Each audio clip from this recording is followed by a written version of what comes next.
Muy bien, hoy día vamos a conversar sobre reanimación neonatal básica y dentro de reanimación neonatal básica vamos a tratar tres temas. Los pasos iniciales de la ventilación, luego la ventilación a presión positiva y el masaje cardíaco. Y el siguiente tema que vamos a revisar es ictericia neonatal.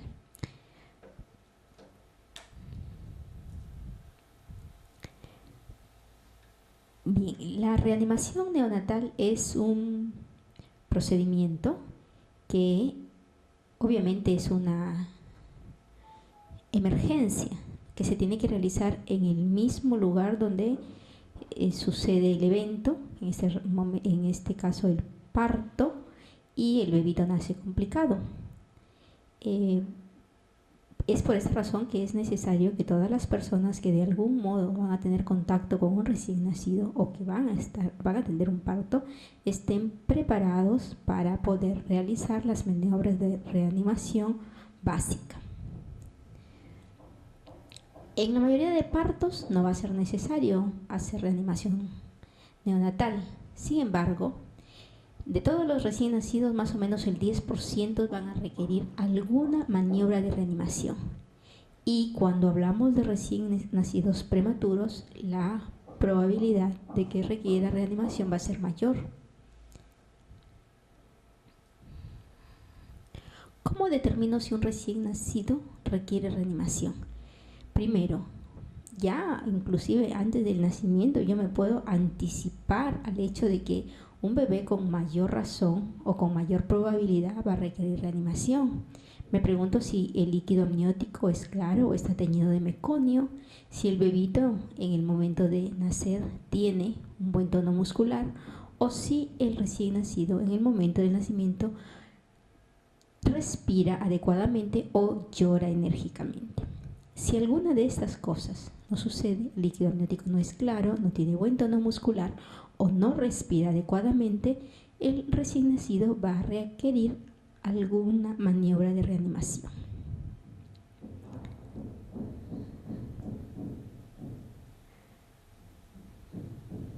Entonces, los pasos iniciales de la reanimación implican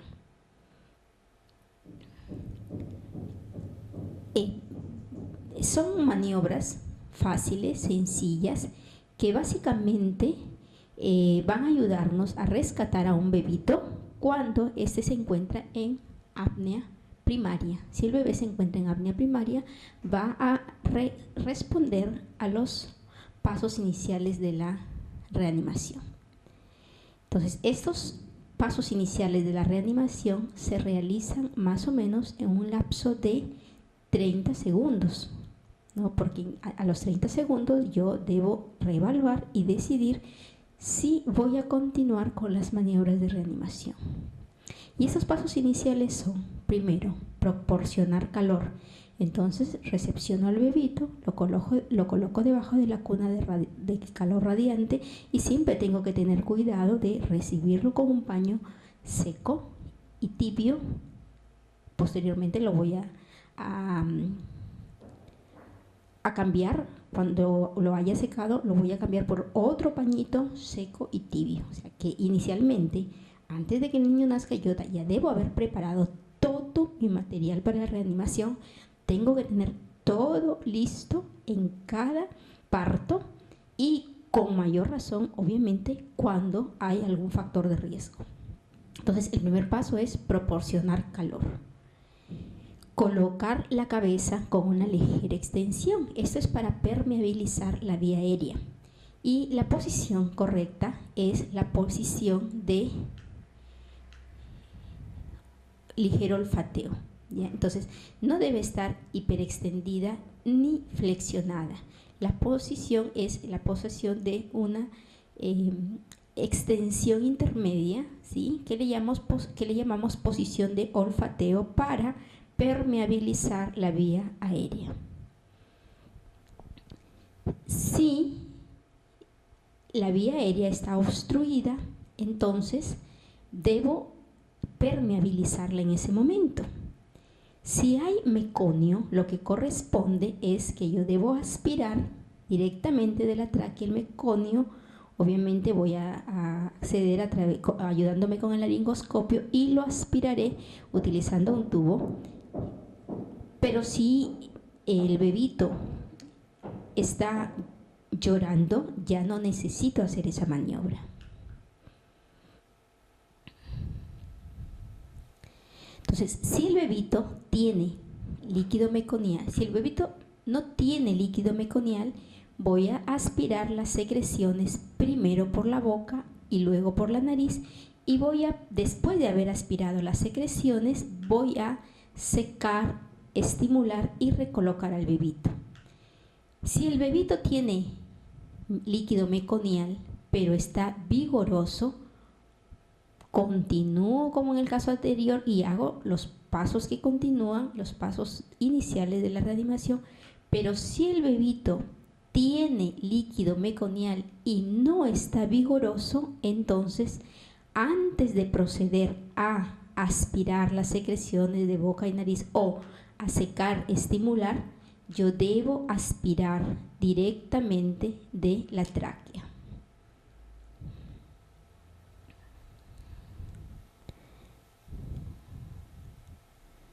Entonces, si es que el bebito nace con el líquido teñido de meconio y no está vigoroso, yo debo aspirar antes de continuar con el resto de pasos iniciales de la reanimación.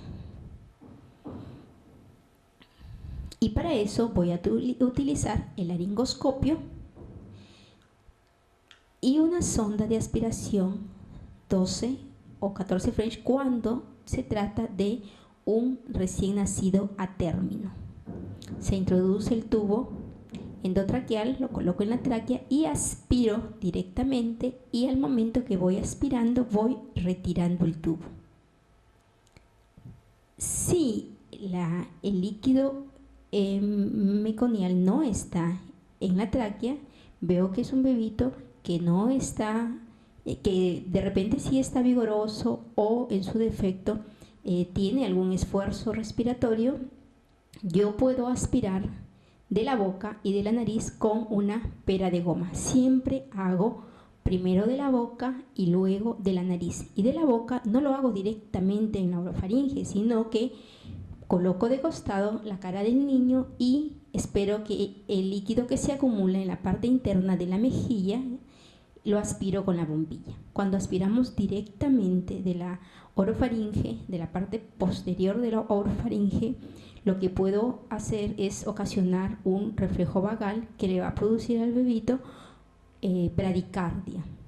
Entonces es mejor aspirarlo cuando se colecciona en la parte interna de la mejilla.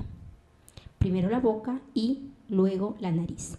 Y cuando ya he despejado la vía aérea, entonces voy a secar y estimular. Al mismo tiempo que seco, hago la estimulación. El secado también es parte de la estimulación.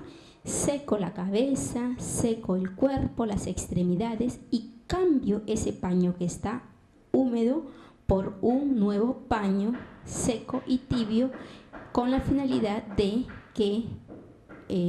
evitar las pérdidas de calor. No lo puedo dejar con el paño húmedo. Aparte del secado que en ese momento ya estoy iniciando la estimulación, si el bebito no responde a la estimulación que le produce el secado, tengo que utilizar algunas otras técnicas de estimulación que son, por ejemplo, frotar de manera enérgica, frotar la parte de la espalda o, en su defecto, dar unas palmaditas en las plantas. Este procedimiento de la estimulación tampoco debe durar mucho, son 2 o 3 frotadas o 2 o 3 palmadas, nada más, porque recordemos que todo este proceso de las maniobras iniciales de la reanimación, desde el momento que el bebito nace, si no está entonces me toman 30 segundos, por eso no me puedo tomar más tiempo del debido haciendo la estimulación. Si el bebito no responde a las maniobras, significa que puede estar en apnea secundaria. Yo no puedo seguir perdiendo tiempo. La estimulación tampoco se puede hacer con algunas maniobras que pueden resultar perjudiciales para el bebito, ¿no? Por ejemplo, darle palmadas en la espalda o nalgadas, porque eso puede producir equimosis, o comprimir la caja torácica, eso no es para estimular. Las compresiones las vamos a hacer si se necesitan y tienen una técnica especial cuando necesitamos dar masaje. Si comprimimos la caja torácica de manera desproporcionada, podemos ocasionar fracturas. Forzar los músculos contra el abdomen, podemos producir una ruptura del vaso del hígado, dilatar el esfínter anal o ponerle compresas frías o calientes o sacudir al recién nacido. A veces hemos observado, o vemos en las películas, por ejemplo, ¿no? Que lo cogen al bebito de las piernas y lo sacuden, ¿no? Esto puede ocasionar alguna lesión a nivel cerebral, y cuando se trata de recién nacidos prematuros, recordemos que la matriz germinal del recién nacido es muy débil y rápidamente se producen sangrados y se producen hemorragias intraventriculares. O sea, eso no se debe realizar. Si las respiraciones y la frecuencia cardíaca son normales después de haber realizado los pasos iniciales de la reanimación, yo debo verificar si el bebito respira de manera correcta, tiene más de 100 latidos por minuto, frecuencia cardíaca más de 100 latidos por minuto, y está cianótico, yo debo administrarle oxígeno suplementario.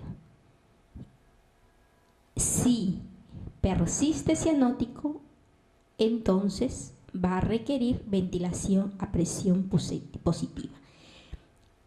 De la misma forma, si es que él, después de hacer la valoración, después de hacer los pasos iniciales de la reanimación, yo evalúo y el bebito está apnéico, o sea, no respira, o su frecuencia cardíaca es menos de 100, este bebito va a requerir ventilación a presión positiva. Más adelante vamos a ver que la ventilación a presión positiva se la puedo dar con una máscara, pero en algunos casos, si la persona que está reanimando está adiestrada para intubar, en este momento podría proceder a realizar la intubación. Pero no es estrictamente necesario. Si no estamos entrenados en la maniobra de la intubación, no hay que perder tiempo y se hará la ventilación a presión positiva con máscara.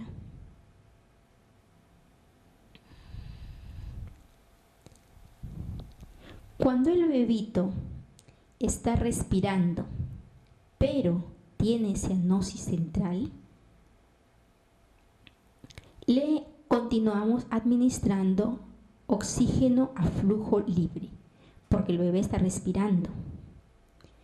Si es persistente la cianosis, le puedo administrar a través de la bolsa autoinflable, o sea, dándole BPP. Pero si nosotros vemos que se trata de un bebé que está en muy buena condición, que respira de manera adecuada, que tiene una frecuencia cardíaca adecuada, que está con buen tono muscular y persiste la cianosis, podría tratarse también de un recién nacido con una cardiopatía congénita cianótica, y en ese caso de repente no va a ser necesario que continuemos administrando el oxígeno. Todo depende de la condición que tenga el recién nacido. Entonces, ¿qué va a pasar con este bebito después de haber hecho los pasos iniciales de la reanimación, ¿no? Entonces, después de haber hecho los pasos iniciales de la reanimación, siempre evaluamos 3 cosas. Evaluamos las respiraciones, si el bebito respira o no respira. Evaluamos la frecuencia cardíaca, si está más de 100 o menos de 100. y evaluamos el color, si el bebito está sonrosado. Si no hay cianosis central, si solamente hay acrocianosis, eso va a quitarle un punto en el Apgar y el bebito va a tener 9 puntos de Apgar. Entonces, la acrocianosis no requiere que el bebito reciba oxígeno. Si el bebito entonces está en esta condición, si no hay cianosis central, respira y está con una frecuencia cardíaca de más de 100, ese bebito va a ir a cuidado de observación. No requiere hospitalizarse, pero sí debemos estar atentos con él. Si el bebito, después de haber hecho las maniobras iniciales de la reanimación, evaluamos respiraciones, respira correctamente, la frecuencia cardíaca está a más de 100, pero está cianótico, yo debo administrar oxígeno suplementario, y si el bebito, después de administrar el oxígeno suplementario, está, y este es oxígeno a flujo libre porque el bebé está respirando, está sonrosado, va a seguir la misma observación que puede ser en la atención inmediata o en el alojamiento conjunto, pero no necesariamente deberá hospitalizarse. Si el bebé, después de darle las maniobras iniciales de la reanimación, nosotros evaluamos respiración, frecuencia cardíaca y encontramos que el bebito está apneico, no respira, o en su defecto la frecuencia cardíaca menor de 100 o ambas, va a requerir otras maniobras de reanimación.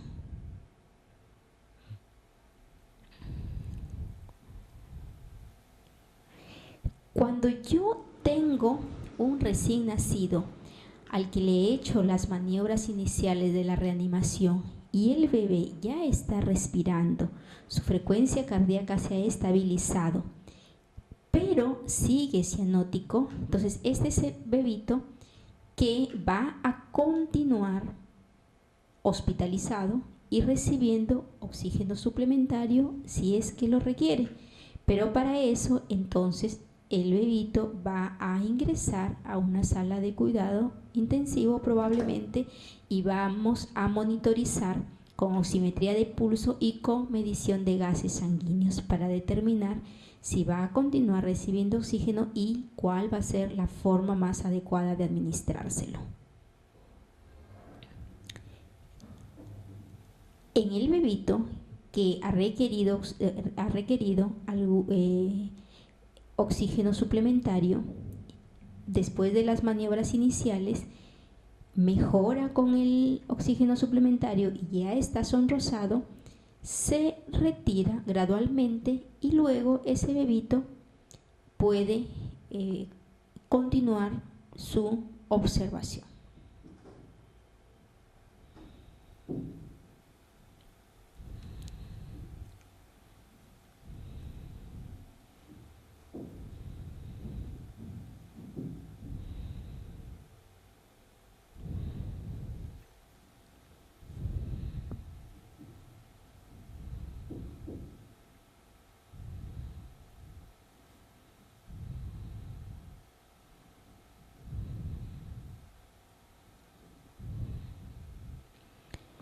Si nosotros tenemos a un bebito que no está vigoroso y hacemos las maniobras iniciales de la reanimación y este bebito, después de 30 segundos de hacer los pasos iniciales que implican, como ya hemos dicho, dar calor, permeabilizar la vía aérea y secar y estimular, reposicionar, y nosotros valoramos frecuencia cardíaca y el bebé no esfuerzo respiratorio y el bebé no respira, frecuencia cardíaca y el bebito está con menos de 100 de frecuencia cardíaca, probablemente ese bebito será cianótico. Este bebito va a requerir ventilación a presión positiva. La ventilación a presión positiva es el paso más importante y efectivo de la reanimación cardiopulmonar. Si yo tengo a un bebé que no respira, Independientemente de que tenga frecuencia cardíaca más de 100 o menos de 100, va a requerir ventilación a presión positiva en primera instancia, y probablemente la frecuencia cardíaca se va a recuperar solamente con el uso de la ventilación a presión positiva. Entonces vamos a recordar, decimos que cuando el bebito va a nacer, nosotros vamos a preguntarnos si la gestación es a término, si el líquido está claro, si el bebito respira en el momento de nacer o llora enérgicamente, y si tiene buen tono muscular. Si alguna de esas situaciones no está en correctas condiciones, el bebito nace y nosotros vamos a hacer las maniobras iniciales, que son proporcionar calor, colocamos la cabeza en posición de olfateo, despejamos la vía aérea. Si es necesario, si ha sido líquido meconial, lo hacemos bajo laringoscopía, y si no ha habido líquido meconial y el bebito está vigoroso, podemos hacer con una bombilla. Luego secamos y estimulamos y recolocamos al bebito. Reposicionamos su cabeza y evaluamos a los 30 segundos de haber hecho las maniobras iniciales. Evaluamos cómo está la respiración, cómo está la frecuencia cardíaca y cómo está el color. Si el bebito respira, su frecuencia cardíaca está más de 100, pero está cianótico, lo que va a suceder es que va a requerir administrarle oxígeno suplementario, oxígeno a flujo libre, al inicio, y luego, si el bebito se recupera, va a ir a observación, pero si a pesar de administrarle oxígeno suplementario a flujo libre, persiste cianótico, va a requerir ventilación a presión positiva. Si después de hacer la evaluación, después de los pasos iniciales, después de hacer la valoración de la respiración, frecuencia cardíaca y color, encuentro un recién nacido apneico o con frecuencia cardíaca menos de 100, de frente vamos a aplicarle la ventilación a presión positiva. ¿Qué instrumentos vamos a necesitar para proveer ventilación a presión positiva? Bueno, las que se utilizan son la bolsa autoinflable, la bolsa inflada por flujo y el reanimador con pieza en T. De estos, el que más conocemos es la bolsa autoinflable, que es la que hay en la mayoría de establecimientos, que es esta bolsa se le llama autoinflable porque se llena espontáneamente después de cada compresión. La bolsa autoinflable, comúnmente la conocemos como Ambu, porque es una de las marcas más conocidas, es la que les mostramos acá, que tenemos en la mayoría de nuestros establecimientos. Tiene en este punto la entrada del oxígeno. Aquí conectamos la tubuladura del oxígeno. Esta parte es la entrada de aire, la entrada del oxígeno, la salida de aire que va la salida al paciente, que viene la mezcla de aire y oxígeno, y la válvula de ensamblaje, el reservorio o corrugado, que le llamamos también, y la válvula de liberación. Esta válvula de liberación más o menos se abre a 40 de presión para evitar que haya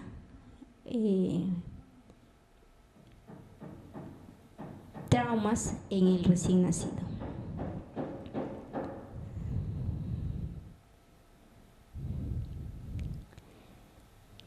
En este caso, ¿cuál sería un inconveniente, ¿no? El pico de presión inspiratoria es controlado de acuerdo a la fuerza con que se apriete la bolsa, ¿no? Si es que se aprieta con mucha fuerza, la presión pico va a ser mucho mayor. Como ya les había dicho, hay una válvula de liberación de presión que está fijada más o menos en 30 o 40. Sin embargo, se ha demostrado que cuando hacemos con mucha fuerza, las presiones que se alcanzan son mucho mayores que estas. Y la presión positiva al final de la expiración, el PEP, requiere una válvula adicional. Las nuevas bolsas autoinflables vienen con un dispositivo, esta válvula, que nos permite establecer una presión positiva al final de la expiración.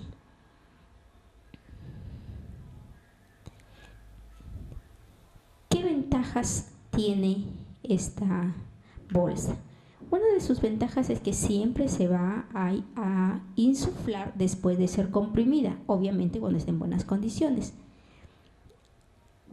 La válvula de presión de liberación de presión nos ayuda de alguna manera a sobreinsuflar el pulmón del bebito, pero ya les había comentado que no nos debemos confiar mucho en esa válvula y siempre ser cuidadosos de la fuerza con que insuflamos.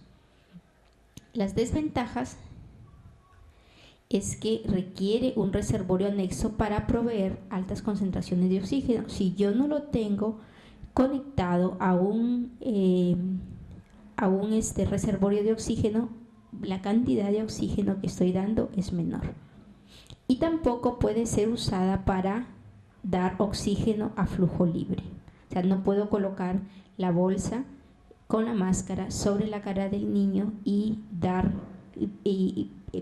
pienso que estoy dando oxígeno a flujo libre. No, en este caso debo desconectar la tubuladora del oxígeno y hacer una especie de cono con la mano y darle el oxígeno a flujo libre.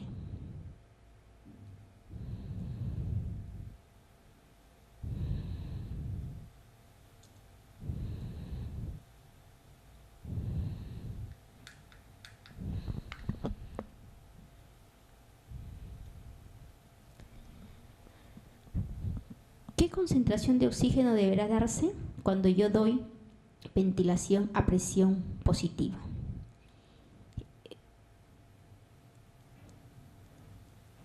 Si yo estoy dando reanimación a presión positiva con 21% de oxígeno y yo obtengo una saturación adecuada, no necesito incrementarle mayor fracción inspirada de oxígeno. O sea, depende del requerimiento del bebito. Si yo estoy dando oxígeno al 21% y la saturación es mayor de los requerimientos del bebé, debo ir disminuyendo progresivamente la cantidad de oxígeno que doy, especialmente si se trata de recién nacidos prematuros, porque ya sabemos que las altas concentraciones de oxígeno en el recién nacido son tóxicas, tanto para el pulmón cuanto para las retinas, ¿no? Entonces, desde el momento de la atención inmediata, nosotros tenemos que tener cuidado con la cantidad de oxígeno, con la fracción inspirada de oxígeno que utilizamos para reanimar al bebito, cuidando siempre de no incrementar los riesgos. Las máscaras que utilizamos, las que más utilizamos son las que tienen forma anatómica, porque se acomodan mejor al rostro del bebito. El borde se adapta mejor. Siempre debemos utilizar el tamaño que sea adecuado para el bebé que estoy reanimando, ¿no? Hay de 3 tamaños, vienen de 3 tamaños y debo utilizar el tamaño adecuado para mi bebé. Entonces, el borde debe quedar perfectamente sellado herméticamente, el borde de la máscara con la cara del bebito, tomando desde puente de la nariz, boca y mentón.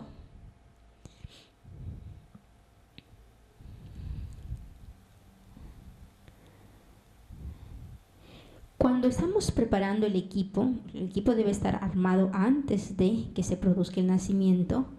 Debo ensamblar correctamente el equipo y debo probarlo en ese momento. Debo probarlo haciendo un sellado hermético de la máscara, que lo podemos hacer en la palma de la mano, obviamente, teniendo los cuidados de asepsia y antisepsia,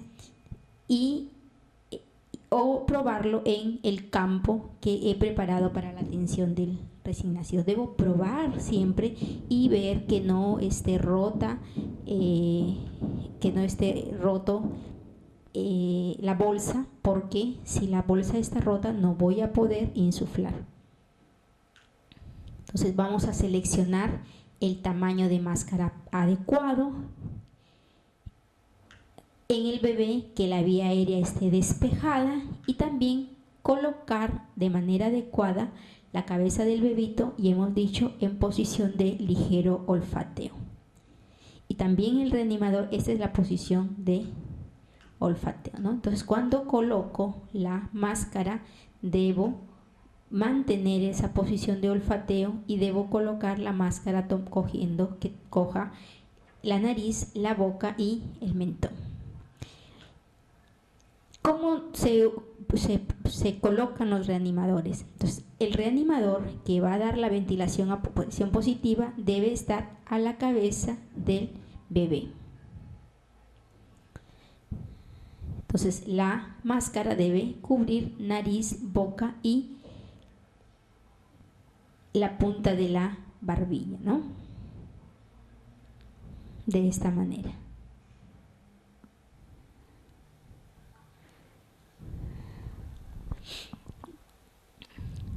Cuando yo empiezo a insuflar, si el bebito tenía una frecuencia cardíaca mayor de 100, lo más probable es que lo primero que se recupere va a ser la frecuencia cardíaca.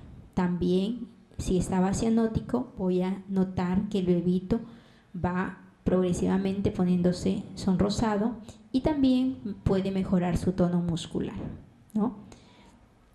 Pero con las insuflaciones yo debo verificar que también se producen movimientos de insuflaciones a nivel del tórax, ¿no? Eso me está diciendo que efectivamente el aire que yo estoy enviando a través de la bolsa está llegando a la vía respiratoria, ¿no? ¿Cuál es la frecuencia de insuflaciones, de ventilaciones que se da en la BPP? Más o menos es de 40 a 60 ventilaciones por minuto. ¿Y eso cómo lo hago? Más o menos el ritmo es de ventila, 2, 3, ventila, 2, 3, ventila. Cuando digo ventila, insuflo, y cuando digo 2, 3, suelto para que se vuelva a llenar la bolsa. Ventila, 2, 3, ventila, 2, 3, ventila, 2, 3. Si lo hago a ese ritmo, estoy dando una frecuencia de más o menos 40 a 60 ventilaciones por minuto. ¿Cómo yo me doy cuenta de que estoy haciendo una adecuada ventilación a presión positiva? Ya hemos dicho, por la respuesta del bebé, porque mejora la frecuencia cardíaca, porque mejora el color, porque mejora la respiración o porque mejora el tono muscular. Pero si yo no veo que el bebé no mejora, lo primero que tengo que verificar es que estoy dando una ventilación a presión positiva adecuada, y tengo que verificar, uno, que el sellado sea adecuado. Entonces, si el sellado es inadecuado, si verifico y no estoy sellando herméticamente, tengo que reaplicar la máscara y de repente necesito recolocar la cabeza del bebito que esté en posición de ligero olfateo. Si está hiperextendido o está flexionado el cuello, es probable que no esté llegando el aire que yo insuflo hacia la vía aérea inferior. Puede suceder que la vía aérea esté obstruida o que estoy dando una presión insuficiente. Entonces, cuando la presión es insuficiente, debo yo observar que haya movimientos de insuflación a nivel del tórax.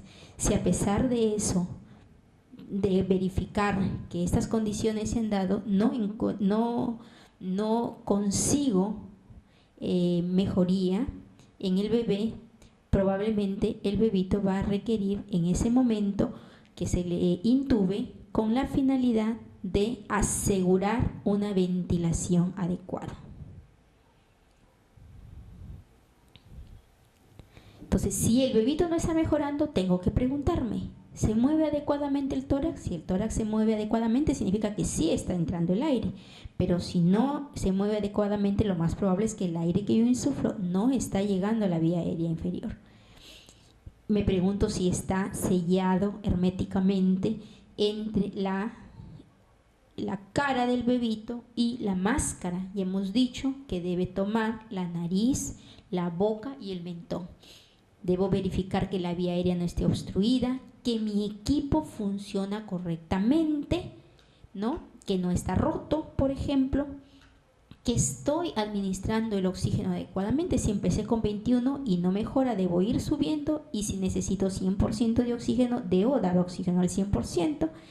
Verificar que el tubo, la tubuladura del oxígeno está conectado desde la fuente de oxígeno hacia la bolsa, que está conectado, que está abierto el reservorio de oxígeno, y que la otra cosa, que hay oxígeno en el reservorio, ¿no? Y eso me lo da, lo verifico a través de la válvula que hay en el balón de oxígeno, en caso de ser un balón.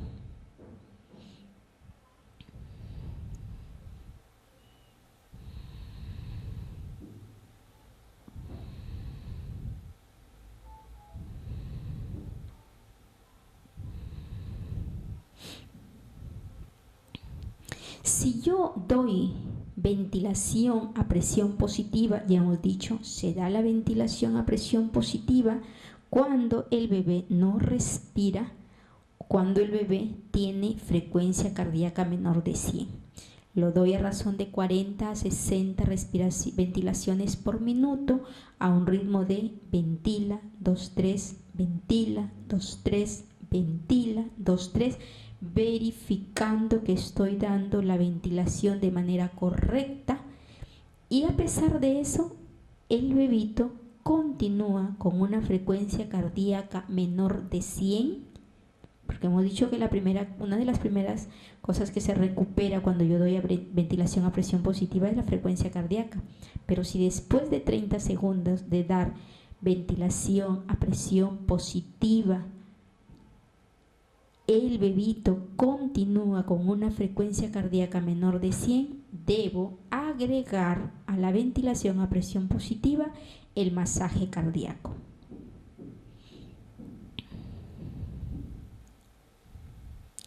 Entonces, el masaje cardíaco consiste en unas compresiones rítmicas del esternón que van a comprimir el corazón contra la columna vertebral, aumentar la presión intratorácica y permitir que la sangre vaya del corazón hacia los órganos vitales. Cuando yo doy reanimación neonatal, es importante que haya 2 personas, especialmente si voy a dar masaje cardíaco. O sea, es difícil hacer ventilación a presión positiva y masaje cardíaco una sola persona. Pero en algunas circunstancias, en algunas cuestiones de emergencia en las que solo hay un reanimador, sí es posible hacer tanto la ventilación a presión positiva y el masaje cardíaco solamente con una persona. Pero esas son situaciones excepcionales que no debieran ocurrir en un establecimiento de salud. Cuando tenemos a 2 personas para dar el masaje cardíaco, entonces la posición de estas personas que van a reanimar es que la persona que da la ventilación a presión positiva se ubica a la cabecera del bebé y la persona que va a dar el masaje cardíaco en la parte inferior. Hay dos técnicas para dar el masaje cardíaco. La primera técnica es la técnica de 2 pulgares. Se utilizan los 2 pulgares para comprimir el esternón y esta técnica es rodeando el tórax con las manos y se colocan los pulgares a nivel del tercio inferior del esternón. Y en la técnica de los 2 dedos se utiliza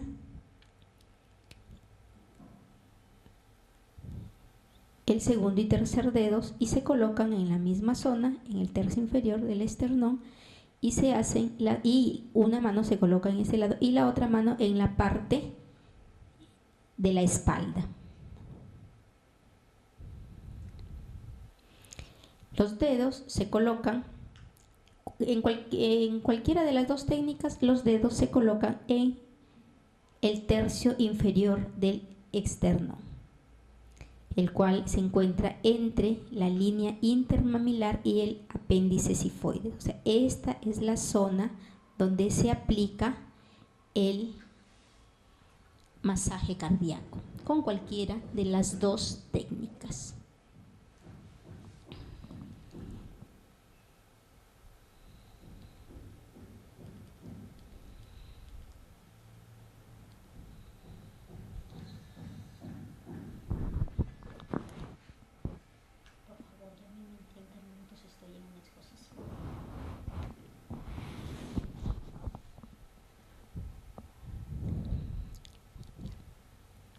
En la técnica de los 2 pulgares ya hemos dicho que las manos rodean, los pulgares se colocan aquí sobre el esternón, sobre el tercio inferior del esternón, y las manos rodean el tórax del bebé.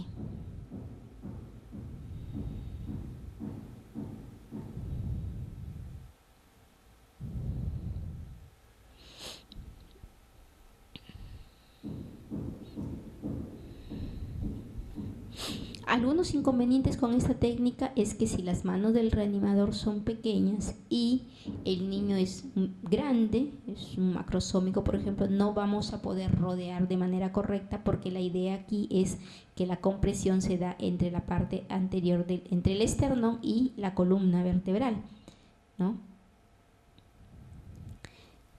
También el hecho de que se dé con esta técnica dificulta el acceso a los vasos umbilicales en caso de que estos se requieran. Por eso debemos conocer las 2 técnicas, porque si se requiere utilizar el acceso umbilical, vamos a tener que utilizar mejor la técnica de los 2 dedos, ¿no? En ese caso utilizamos el dedo medio y el anular, ¿no? Los colocamos en la misma zona que dijimos antes, en el tercio inferior del esternón, entre la línea intermamilar y el apéndice sifoides, y hacemos y la otra mano, la segunda mano, en la parte de la espalda.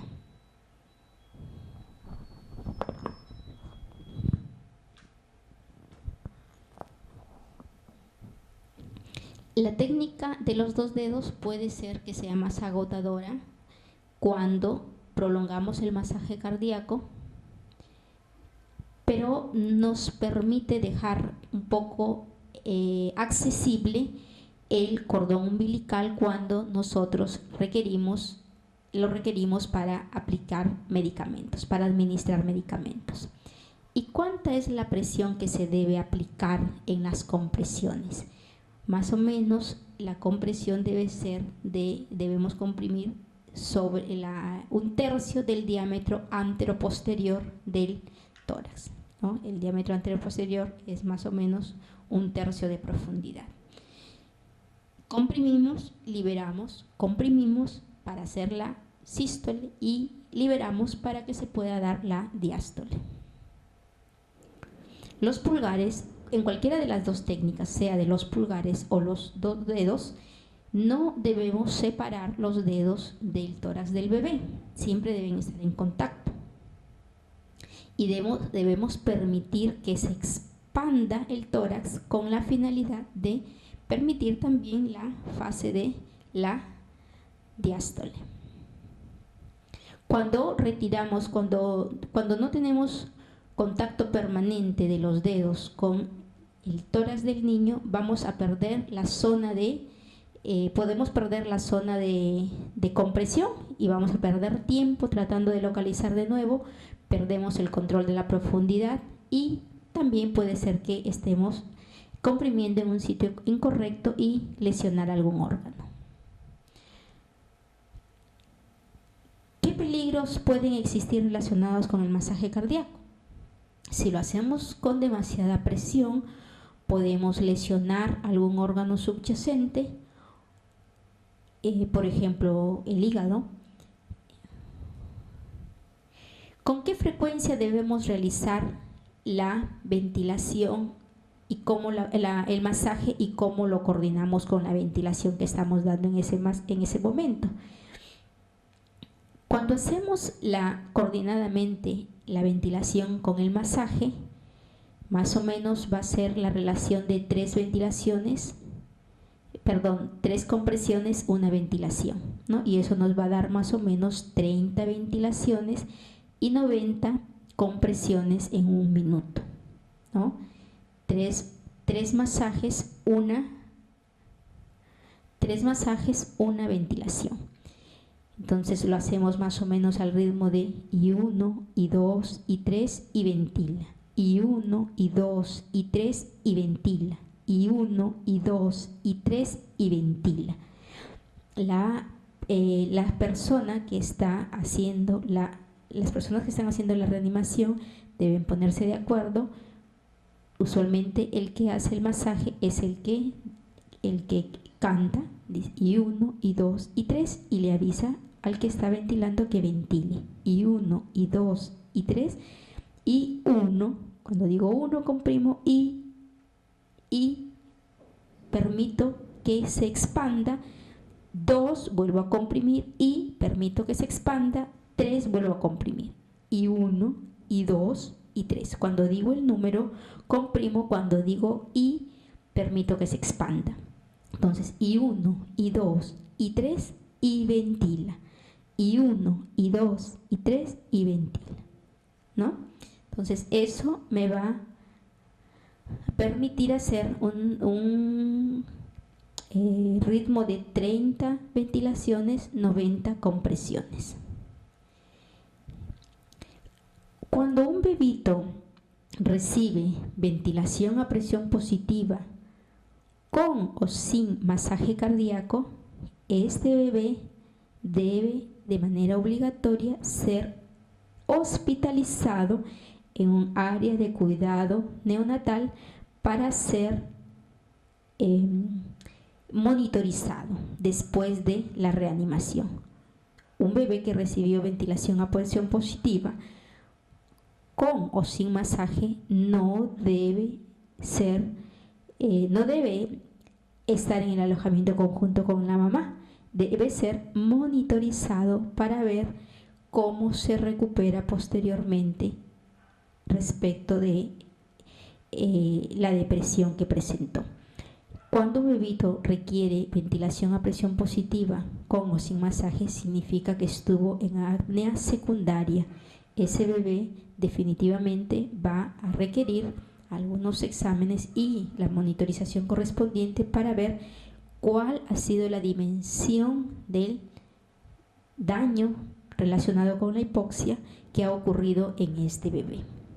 Entonces, si el bebito solo recibió pasos iniciales de la reanimación y de repente oxígeno flujo libre, ese bebé puede observarse y si no hay ninguna complicación, puede ir al alojamiento conjunto con la madre. Pero si el bebé requirió ventilación a presión positiva con o sin masaje, ese bebé debe ser ingresado para monitorización.